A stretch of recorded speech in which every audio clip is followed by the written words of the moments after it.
चंद दिनों तो एहतजाज देख रहे हैं उस्तादों का कि पूरे सूबे के उस्ताद जिहड़े ने वो सड़कों पर ने।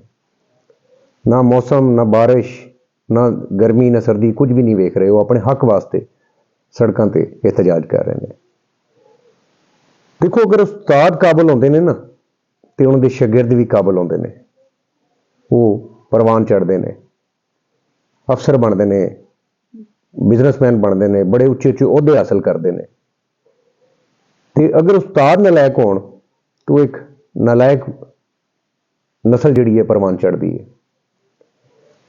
मैंने ये नहीं समझ आ रही कि अगर साढ़े उस्तादा कराम जोड़े ने वो काबल ने तो उन्होंने हथों चो तैयार हुई हुई है नस्ल जी हूँ अफसर बन के तो हुक्मरान बन के बैठी है, ये नालायक किमें हो गए, ये बेअदब तो गुस्ताख किमें हो गए कि इन्होंने उस्ताद की इज्जत का तो उस्ताद के अदब का बिल्कुल पास नहीं है, बिल्कुल लिहाज नहीं है। सोचने वाली गल ये है कि साढ़े उस्तादा कराम ने, साढ़े टीचर्स ने क्या पिछले 15-20 सालों के 30 सालों के अपनी ड्यूटी जी है वो ठीक अंजाम दी।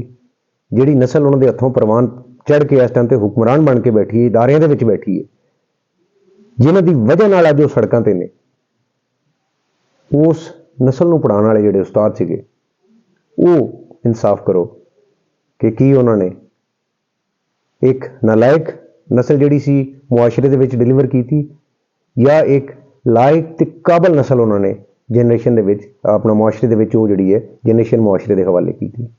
जे काबल जनरेशन उन्होंने दी है तो फिर वो नालायक किमें हो गई? इस सवाल का जवाब अधूरा है।